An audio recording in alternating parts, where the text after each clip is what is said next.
आज हमारे साथ में मनोज जोशी जी, जो निजी कंपनी में कार्यरत हैं। आज हम इनसे बात करेंगे कश्मीरी पंडितों को लेके, जो कि द कश्मीर फाइल के नाम से फिल्म बनाई गई है। उस पर काफ़ी लोग ने विरोध प्रदर्शन भी किया है, विरोध भी किया है, जो कि राजनीति का विषय भी बन चुका है। मनोज जी, जो इसमें अब जैसे कि निजी कंपनी में कार्य, उसके बारे में आप कुछ बताना चाहेंगे दर्शकों को? मैं एक निजी कंपनी में, फाइनेंस कंपनी में काम करता हूँ और बस यही अपने रोज़गार के लिए। इससे ज़्यादा मैं अभी क्या कुछ बोलना नहीं चाहूँगा मेरे विषय में। तो जो कश्मीर फाइल्स आई है, उसके विषय में आपकी क्या प्रतिक्रिया है? एक फिल्म है, काफ़ी चर्चा का विषय बनी हुई है कश्मीर फाइल, और कुछ लोग प्रतिक्रियाएं दे रहे हैं कि ये नहीं होना चाहिए और इस प्रकार से ये फिल्में बनी हैं तो क्यों बनी हैं।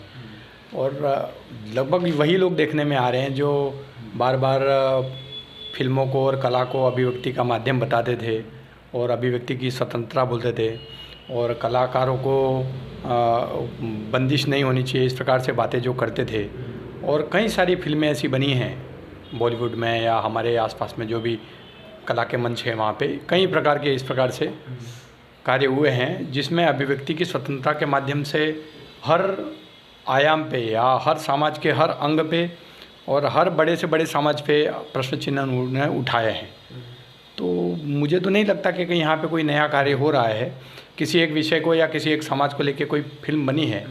और अगर वो सत्य घटना पे आधारित है या नहीं है वो तो बात का विषय है, लेकिन अगर कलाकृति के हिसाब से बोलते हो तो बहुत सारी चीज़ें लोग अनुमान से बनाते हैं, तो उसमें कोई विरोध तो नहीं होना चाहिए।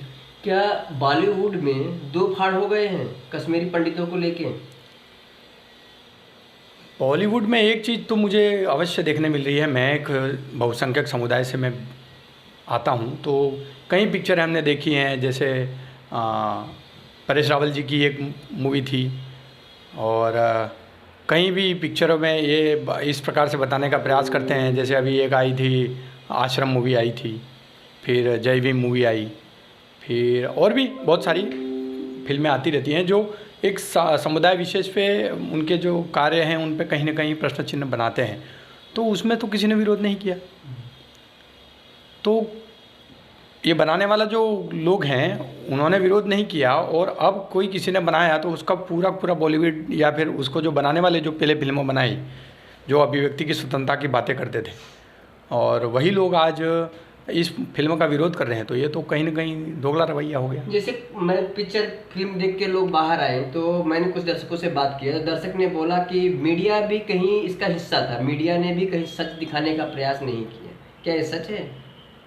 मीडिया ने सच दिखाने का प्रयास नहीं किया या मीडिया द्वारा जो उस समय बताया गया उसको पब्लिक तक नहीं आने दिया गया, ये तो बहुत ही शोध का विषय है, क्योंकि काफ़ी लंबा टाइम 1990 बोलोगे तो आज से 20-30 साल पहले की बात हो गई।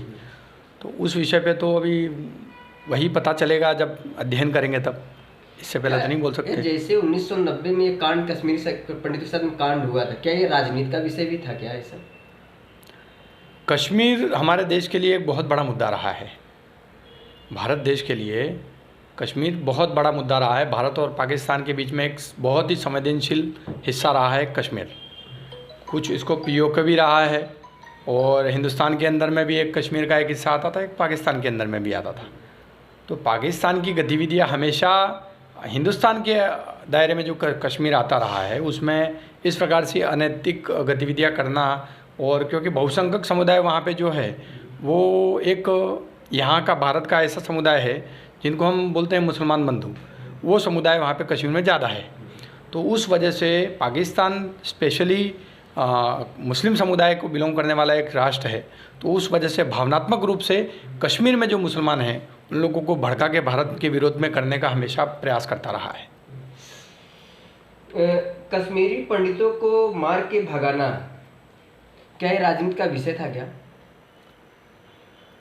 कश्मीरी पंडितों को मार के भगाना ये कहीं ना कहीं पाकिस्तान का एक हथकंडा प्रतीत हो रहा है, क्योंकि पाकिस्तान बना ही धर्म के आधार पे, एक मजहब के आधार पे, मुसलमानों के आधार पे, और अगर वो कश्मीर को अपना बनाना चाहते हैं तो अगर वहाँ पे पूरी ही बहुसंख्यक समाज अगर उनके समाज का हो गया, अगर मुसलमान हो गए, तो उनको एक आसानी से वो बन जाता था कि भाई वो वहाँ की जितनी पब्लिक है वो बोलती है कि हम पाकिस्तान के साथ जाना चाहते हैं, तो आप उसको पाकिस्तान में विलय कर दो।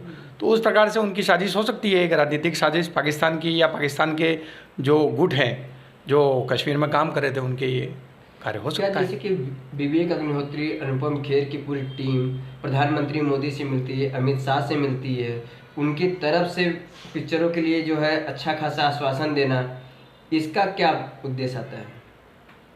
कई राज्यों में टैक्स फ्री करना, बीजेपी शासित राज्यों में।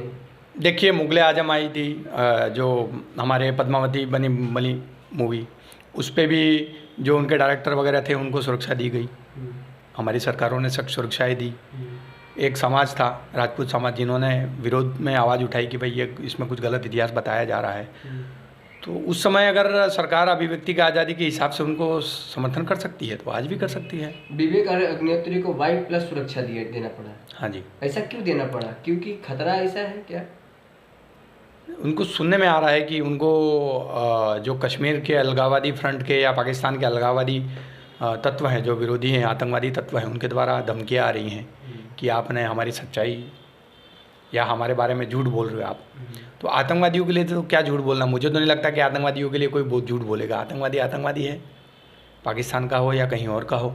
एक लास्ट सवाल है, जैसे अभी द कश्मीर फाइल्स आई है, क्या कश्मीर फाइल्स पार्ट 2 भी आने वाली है क्या? मुझे नहीं लगता कि पूरा सच दिखाया गया है।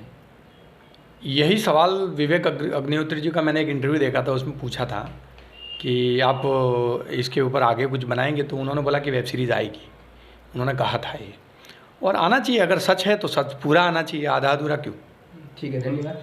आज हमारे साथ में मनोज जोशी जी, जो बड़ी खूबसूरती के साथ में कश्मीरी पंडितों के बारे में उन्होंने बताया कि क्या क्या उनके साथ में हुआ था, क्या होना चाहिए था। ठीक, धन्यवाद।